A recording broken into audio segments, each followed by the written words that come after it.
이 시간 하나님의 말씀 보도록 하겠습니다. 우리 열왕기상 19장 1절에서 18절까지 말씀 함께 보도록 하겠습니다.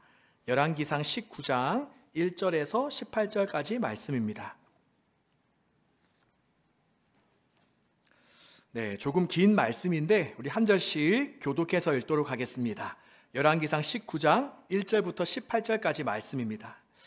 아합이 엘리야가 행한 모든 일과 그가 어떻게 모든 선지자를 칼로 죽였는지를 이세벨에게 말하니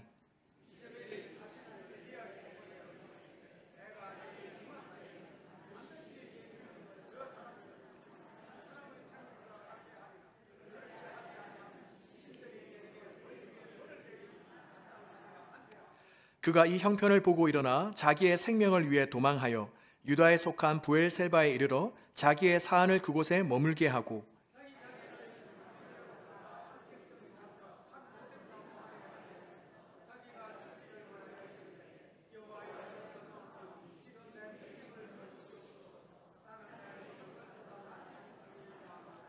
로뎀나무 아래에 누워 자더니 천사가 그를 어루만지며 그에게 이르되 일어나서 먹으라 하는지라.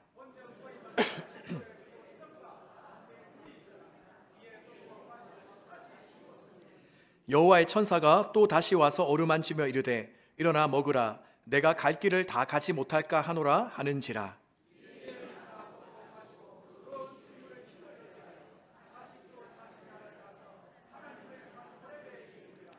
엘리야가 그곳 굴에 들어가 거기서 머물더니 여호와의 말씀이 그에게 임하여 이르시되 엘리야야 내가 어찌하여 여기 있느냐.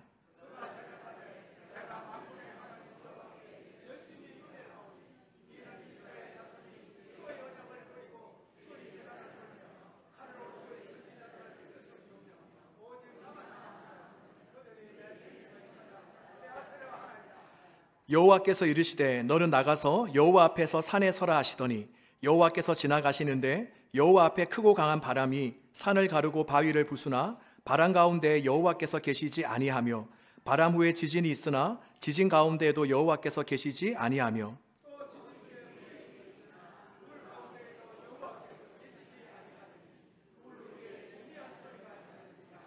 엘리야가 듣고 겉옷으로 얼굴을 가리고 나가 굴 어귀에 섬에 소리가 그에게 임하여 이르시되 엘리야야 내가 어찌하여 여기 있느냐.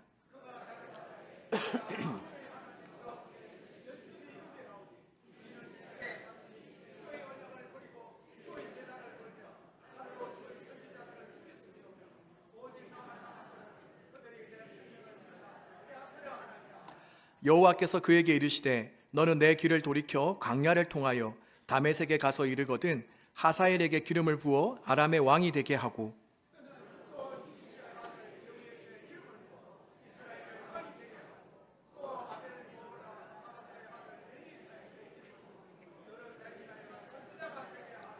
하사엘의 칼을 피하는 자를 예후가 죽일 것이요 예후의 칼을 피하는 자를 엘리사가 죽이리라. 그러나 내가 이스라엘 가운데에 7,000명을 남기리니 다 바알에게 무릎을 꿇지 아니하고 다 바알에게 입맞추지 아니한 자니라. 아멘. 1년 전 국민일보에 이런 제목의 기사가 나왔습니다. 목회자 5명 중 1명 무기력, 영적 회복 시급하다.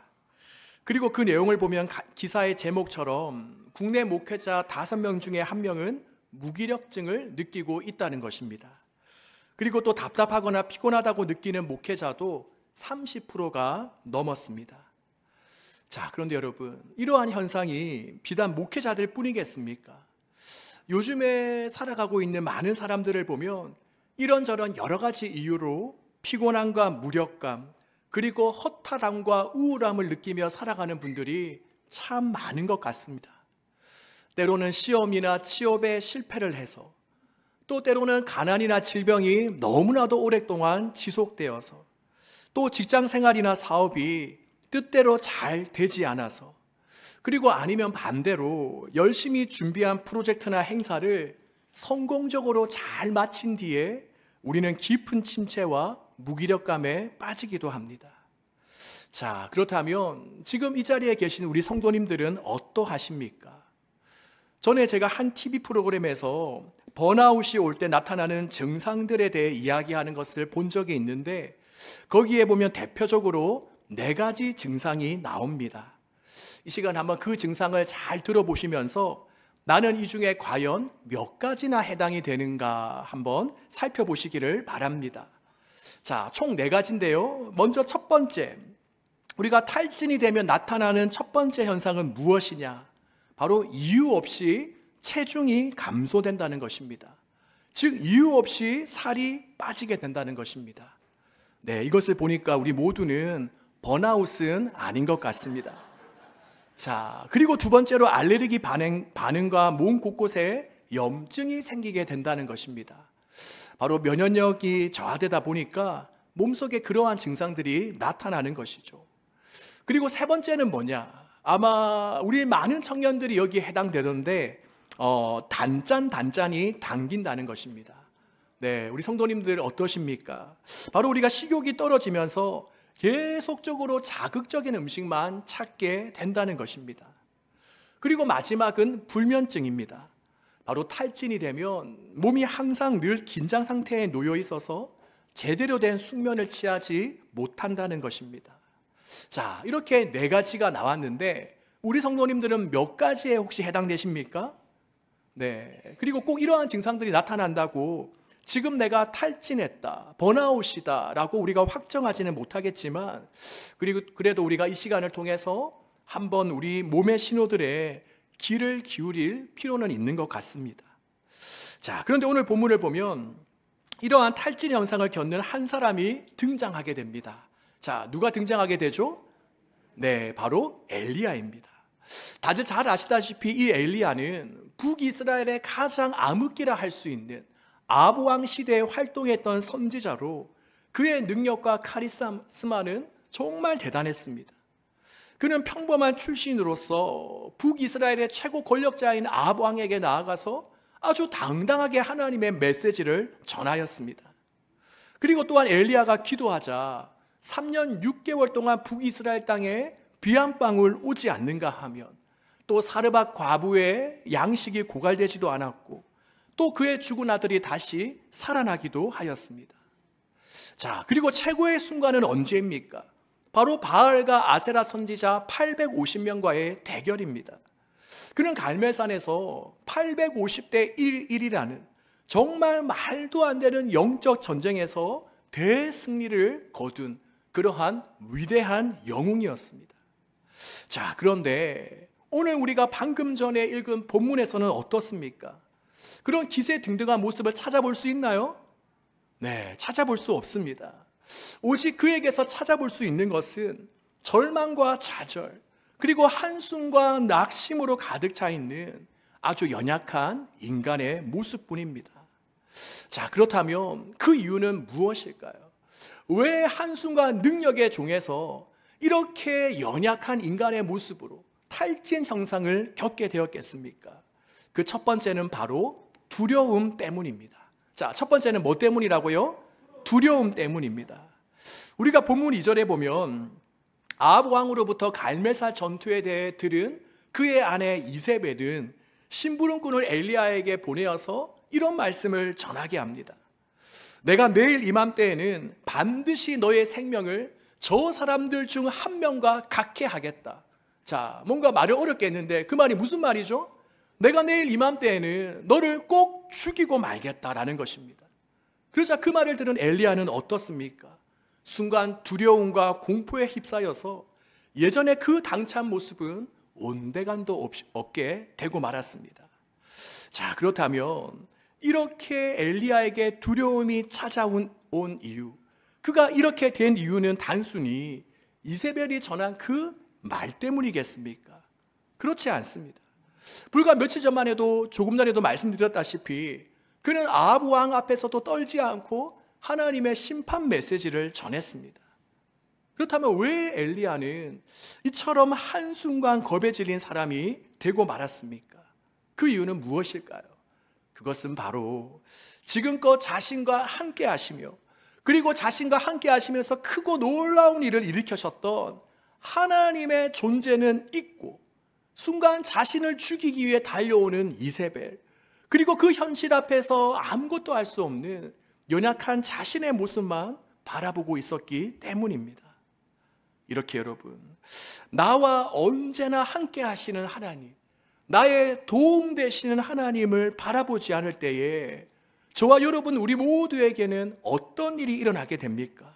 바로 주위 사람들과 환경이 더 커 보이게 됩니다. 그럼으로써 우리는 자연스럽게 불안함과 공포와 두려움을 느끼게 되는 것입니다. 우리가 다윗을 보십시오. 그가 그의 아들 압살롬을 피해 다닐 때에 어떤 고백을 합니까? 시편 3편 1절에 보면 여호와여, 나의 대적이 어찌 그리 많은지요, 일어나 나를 치는 자가 많으니이다. 우리가 이 말을 보면 지금 다윗을 위험에 빠뜨려 죽이는 자들이 몇 명이라는 거죠? 한두 명이 아니라 지금 엄청나게 많다는 것을 알 수가 있습니다. 만약에 우리가 이런 상황 가운데 처하게 된다면 어떻게 되겠습니까? 우리가 많은 사람이 아니라 지금 나를 죽이려고 하는 한 사람만 있다고 해도 우리가 지금 마음 편안하게 이곳에 앉아 있을 수 있을까요? 네, 대답하기 싫으신가요? 네, 이곳에 마음 편안하게 앉아 있을 수가 없죠. 그런데 그런 다윗은 시편 3편 5절과 6절에서 뭐라고 고백합니까? 내가 누워 자고 깨었으니 여호와께서 나를 붙드심이로다. 천만일이 나를 애워 진친다 하여도 나는 두려워하지 아니하리이다. 아멘. 그렇습니다. 바로 자신을 공경에 빠뜨리고 자신을 죽이려고 하는 수많은 적들과 원수들이 그를 둘러싸고 있지만 바로 다윗은 자신과 함께하는 하나님을 바라보았기 때문에 공포와 두려움에 휩싸이지 않게 된 것입니다. 이처럼 여러분, 우리 역시 내일 일을 알 수 없고 지금 당장 어떤 일이 벌어질지, 내일 당장 어떤 일이 벌어질지 우리는 아무도 알 수 없죠. 그리고 나를 공경에 빠뜨리려고 하는 수많은 사람들과 주변 환경이 우리 가운데 있다 할지라도 우리는 언제나 나와 함께 하시는 하나님, 나를 선한 길로 인도하실 그 하나님을 바라보고 신뢰할 때에 모든 불안함과 염려와 근심, 걱정을 떨쳐버릴 수가 있는 것입니다. 자, 혹시 요즘에 우리의 내면과 심령에 불안함과 염려가 가득하십니까? 또 때때로 걱정과 근심 때문에 잠이 오지 않으십니까? 그렇다면 어쩌면 그 이유는 물론 그렇게 만드는 내 주변 환경적인 이유도 있겠지만 어쩌면 우리가 하나님을 온전히 바라보며 살지 못한다고 하는 그러한 증거일 수 있습니다. 바로 오늘 본문 속 엘리야와 마찬가지로 우리 역시 하나님보다는 한없이 부족한 내 자신, 한없이 부족한 우리 가족, 또 내 힘으로는 어찌할 수 없을 것 같은 그 주변 환경과 상황만 바라보기 때문에 자꾸만 우리는 영적인 힘을 잃어가고 있는 것입니다. 인도의 영성 신학자인 앤소니는 이런 말을 했습니다. 대부분의 사람들은 잠든 채 태어나서 잠든 채 살며 잠 속에서 혼인하고 잠 속에서 자녀를 낳고 깨어나 본 적이라고는 없이 잠 속에서 죽는다. 자, 여기서 말하는 잠은 우리가 생각하는 잠이 아닌 것은 다 아시겠죠. 바로 여기에서 말하는 잠은 영적 차원의 잠입니다. 지금 많은 사람들이 이 세상에 태어나지만 죽을 때까지 한 번도 하나님을 알거나 믿지 못한 채 죽는다는 것입니다. 그런데 여러분, 이처럼 하나님을 모르는 자들 뿐만이 아니라 우리가 하나님을 알고 믿어도 우리가 일상적인 삶 가운데 하나님을 바라보지 않는 자, 주님과 동행하지 않는 자들 또한 영적으로 잠든 자라고 할 수 있습니다.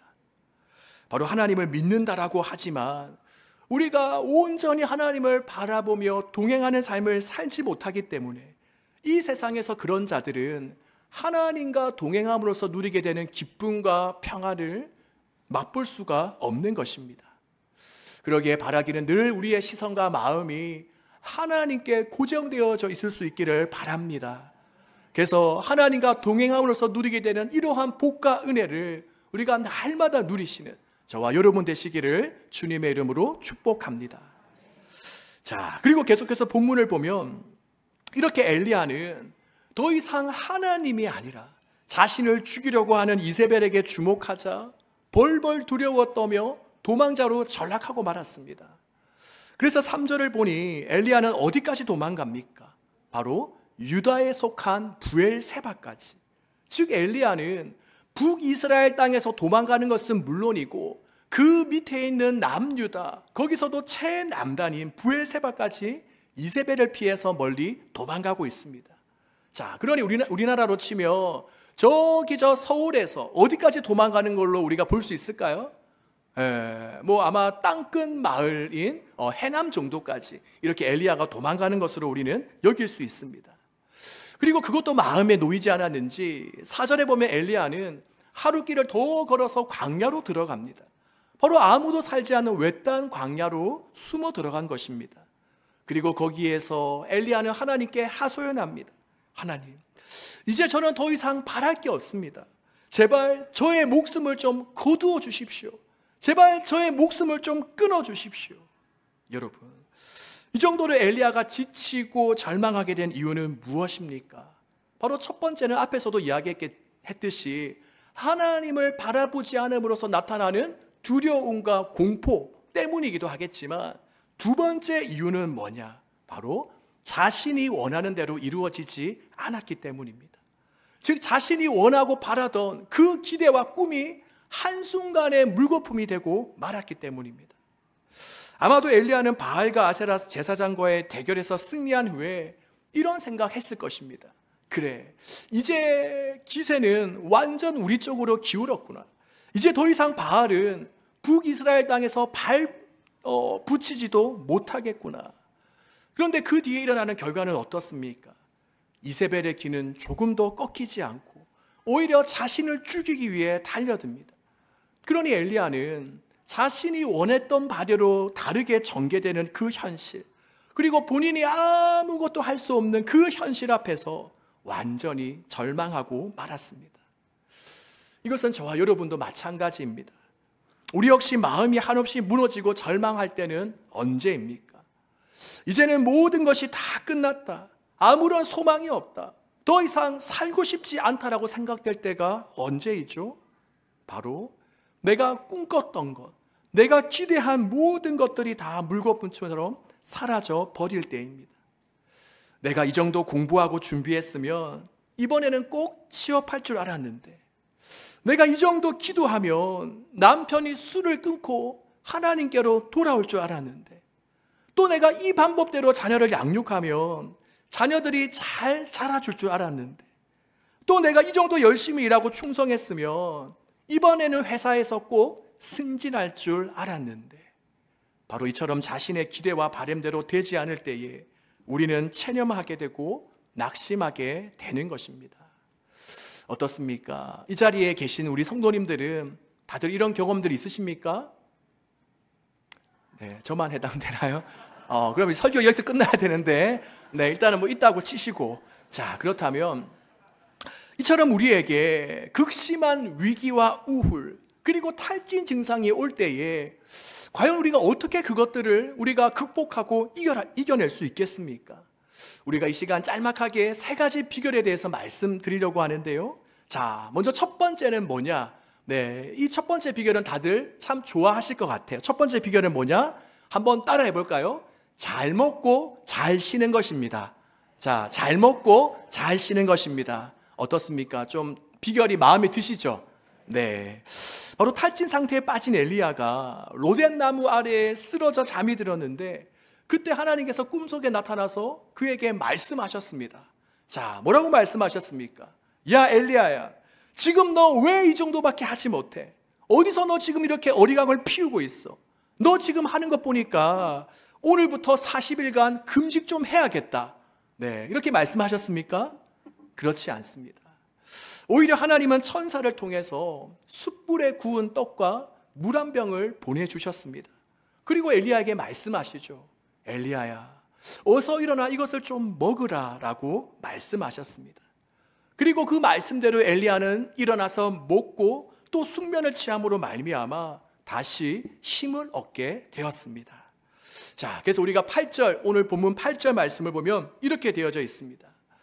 이에 일어나 먹고 마시고 그 음식물에 힘을 의지하여 40주 40야를 가서 하나님의 산 호렙에 이르니라. 아멘.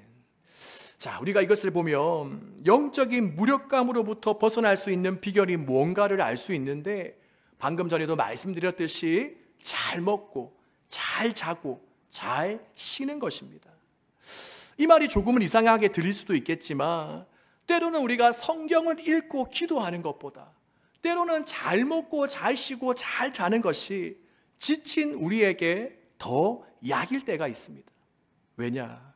우리는 육체를 초월하여 영으로만 존재하지 않기 때문에, 즉 우리는 움직이면 배고프고 또 피곤하면 쉬어야 되는 그러한 육신을 가진 존재이기 때문에 우리는 열심히 일하고 달렸으면 그 뒤에는 충분한 휴식을 취해야 하는 것입니다. 우리 사랑하는 여러분, 혹시 오늘 본문에 나오는 엘리야와 같이 더 이상 아무것도 하고 싶지 않고 모든 것이 다 귀찮게 여겨지는 분이 계십니까? 또 내가 더 이상 헌신해봐야 무슨 소용이 있는가? 무슨 소용이 있는가? 이런 생각이 드는 분이 계십니까? 그렇다면 먼저는 한번 푹 쉬는 시간을 한번 가져보시기를 바랍니다. 우리가 평상시보다 좀 더 많이 주무시고 또 좀 더 힘이 날 만한 음식도 드시고 또 상쾌하게 동네 한 바퀴를 돌아보시기를 바랍니다. 그러면 이상하게도 우리가 이것만 했는데도 뭔가 다시금 내가 주의 일을 하고자 하는 의욕이 생겨나고 또 내 마음이 편안하고 괜찮아지고 또 예전으로 다시 회복되는 것을 느끼게 될 것입니다. 네, 이 첫 번째는 어떻게 도전해 볼 만 하시죠? 네. 자, 그리고 두 번째는 우리가 탈진 현상에서 회복할 수 있는 비결은 무엇이냐? 바로 하나님의 세미한 음성을 듣는 것입니다. 우리가 첫 번째도 참 중요하지만 첫 번째에서 끝나면 안 되죠. 우리는 두 번째로 나와야 됩니다. 바로 하나님의 세미한 음성을 우리는 들어야 되는 것입니다. 그래서 엘리야도 보면 하나님이 주신 음식을 섭취하여 힘을 얻은 엘리야는 40일을 걸어서 하나님의 산 호렙에 다다르게 됩니다. 그래서 하나님께서 엘리야에게 말씀하시죠. 바로 9절과 13절 두 번에 걸쳐 하나님께서는 엘리야에게 말씀하십니다. 엘리야야, 너가 어찌하여 여기 있느냐? 엘리야야, 너가 어찌하여 여기 있느냐라고 말씀하십니다. 그렇다면 이 말의 의미는 무엇일까요? 아마 이런 뜻 아니겠습니까? 엘리야야, 너 지금 여기에서 무엇하고 있니? 여기는 지금 너가 있을 곳이 아니란다. 자, 이제 나랑 함께 가자. 너는 결코 혼자가 아니야. 내가 지금껏 너와 늘 함께 해줬던 것처럼 앞으로도 너를 떠나지 않고 지켜줄 테니 이제 그만 툴툴 털고 나와 함께 가자. 그리고 어쩌면 이러한 하나님의 말씀은 오늘 저와 여러분에게 하시는 말씀이기도 할 것입니다. 너 지금 여기에서 뭐하고 있니? 왜 이렇게 지쳐있니? 왜 이렇게 두려움에 떨고 있니? 너에게는 내가 있단다. 내가 너의 삶을 책임져주고 인도해 줄 테니 다시금 힘을 내어서 너가 있어야 될 곳으로 나와 함께 가자. 바라기는 우리에게 이 시간 말씀하시는 하나님의 음성을 듣는 그런 은혜가 저와 여러분에게 있기를 간절히 소망합니다. 자, 이렇게 하나님께서는 먼저 엘리야를 위로하셨습니다. 그리고 두 번째로 하나님은 그에게 새로운 사명을 부여해 주셨습니다. 바로 15절부터 17절까지 보면 하나님은 엘리야에게 이렇게 말씀하십니다. 하사엘과 예후에게 기름을 부어 왕으로 세우고 또 엘리야에게는 기름을 부어서 너의 후계자로 삼아라. 바로 이러한 하나님의 위로, 또 다시금 사명을 주시는 이 하나님의 말씀을 듣고 엘리야는 어떻게 됩니까? 바로 다시금 힘을 내어 회복하게 됩니다. 이처럼 저와 여러분에게 용기를 북돋아주고 다시 우리로 하여금 지친 우리에게 힘을 주는 것은 무엇입니까? 바로 하나님의 말씀입니다. 우리는 종종 답답하고 힘들 때마다 사람들을 먼저 찾아가죠. 그리고 그들로부터 격려와 응원 받기를 원합니다. 물론 이것도 좋죠. 그런데 사람의 말과 위로는 일시적이며 한계가 있습니다. 약간의 위로는 얻을 수 있지만 또 문제가 온전히 해결되지는 못하고 또 잠깐 속이 시원할 수도 있지만 다시 원점으로 돌아갈 때가 많습니다. 그나마 이 정도면 다행이죠. 괜히 나의 그 어려운 점을 이야기하러 갔다가 전혀 공감도 되지 않고 오히려 더 화가 나거나 열받아서 돌아올 때도 있지 않습니까? 그런데 우리 하나님의 말씀은 다릅니다. 우리가 본문 11절부터 12절까지 말씀을 보면 하나님께서는 엘리야를 앞에 두시고 지나가시는데 먼저는 크고 강한 바람으로, 또 두 번째는 지진으로, 또 세 번째는 불로, 바로 불이 그의 앞에 나타나는데, 자, 그러한 것들 가운데 하나님이 계셨습니까? 계시지 않았습니다. 대신 그 이후에 세미한 음성이 들리는데 그곳에 하나님이 거하셨습니다. 그렇다면 이것은 무엇을 말해주는 것이냐? 바로 우리 하나님은 말씀 가운데 거하신다는 것입니다. 물론 때로는 불로, 또 때로는 지진으로 임하시기도 하시지만 오늘 우리가 말씀을 보면 우리 하나님은 말씀 중에 거하시는, 말씀 중에 함께 하시는 분이심을 알 수 있습니다. 그러기에 사람은 어떤 대단한 경험이나 놀라운 이적을 통해 변화되고 바뀌기보다는 하나님의 고요하고 세밀한 말씀을 통해 바뀌게 되는 것입니다. 우리가 아합과 이세벨을 보십시오. 그런 놀라운 하나님의 이적과 기사를 보고도 조금도 변하지 않았습니다. 오히려 엘리야를 죽이려고 득달같이 달려들고 있죠. 그러기에 우리 역시 하나님의 말씀을 통해 우리는 진정한 회복과 변화를 경험할 수 있는 것입니다. 그러기에 여러분, 지금 현재 우리의 몸과 마음과 심령이 정말 많이 지쳐 있다면 우리가 다시금 조용히 주님 앞에 나아가서 세밀한 주님의 음성에 귀 기울여 보는 시간을 가질 수 있기를 바랍니다. 조용히 골방으로 들어가셔서 우리가 하나님의 말씀인 성경책을 펴고 그 하나님의 한 말씀 한 말씀을 한번 묵상해 보시기를 바랍니다. 그러면 우리도 모르는 사이에 하나님의 위로와 사랑이 우리 가운데 부어지고 또 하나님의 꿈과 비전과 마음을 품게 되며 다시금 사명의 자리로, 주님께서 우리를 불러주신 그 자리로 나아가게 될 것입니다. 자, 이제 마지막 세 번째 비결을 한번 살펴보도록 하겠습니다. 자, 우리가 탈진 증상에서 벗어날 수 있는 세 번째 비결은 뭐냐? 그것은 바로 믿음의 동력자들과 함께하는 것입니다. 여러분, 엘리야가 지친 이유 중 하나를 보면 그것은 바로 나는 혼자다, 지금 나 혼자만 이렇게 외로운 싸움을 하고 있다라고 생각했기 때문입니다. 그래서 본문 14절에 보면 엘리야는 하나님께 오직 나만 남았거늘, 하나님 저만 남았습니다, 다 죽고 저만 남았습니다, 저 너무 외롭습니다라고 고백합니다. 우리 역시 마찬가지이지 않습니까? 나만 지금 여기에서 뭐하고 있지? 누가 지금 나의 이런 마음을 알아줄까? 이런 생각이 들면 우리는 아무것도 하기 싫죠. 우리의 신앙생활이 힘들고 어렵게 느껴지는 이유는 무엇입니까? 또 우리가 말씀대로 한번 열심히 살아보려고 하는 것이 너무 벅차고 힘겹게 여겨지는 이유는 무엇입니까? 물론 세상이 가면 갈수록 세상의 유혹과 핍박의 농도가 짙어지기 때문이기도 하겠지만 우리는 정말 신실하게 주님 한 분 바라보며 달려갈 그 믿음의 길을 걸어갈 동력자들, 또 신앙의 동지들을 잃어가고 있기 때문입니다. 그런데 오히려 아무리 힘들고 어렵더라도 정말 내 옆에 나와 함께 울고 나와 함께 웃을 수 있는 동력자가 있다면 어떻게 되겠습니까? 아무리 힘들고 어렵더라도 함께 손을 잡고 함께 기도하고 우리는 참고 인내하며 점진해 나갈 수 있지 않겠습니까? 자, 그래서 하나님은 엘리야에게 이렇게 말씀하십니다. 자, 우리 18절 말씀 우리 다 같이 한번 읽어보도록 하겠습니다. 18절입니다.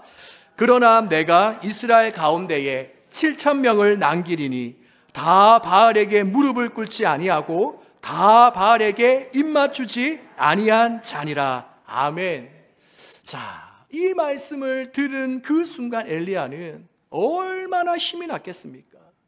지금껏 자기만 유별나게 신앙생활하고 있다라고 생각했는데 또 자기 곁에는 아무도 없다라고, 지금 나만 죽어라고 이렇게 하나님의 일을 감당하고 있다라고 생각했는데 바로 바알에게 무릎 꿇지 않은 자들, 함께 믿음의 길을 걸어갈 그 동력자들이 있다라는 말을 듣고 얼마나 힘이 났겠습니까? 우리 사랑하는 여러분, 우리도 누군가에게 이처럼 힘을 줄 수 있는 믿음의 동력자들, 믿음의 동지들이 되어지기를 간절히 소망합니다.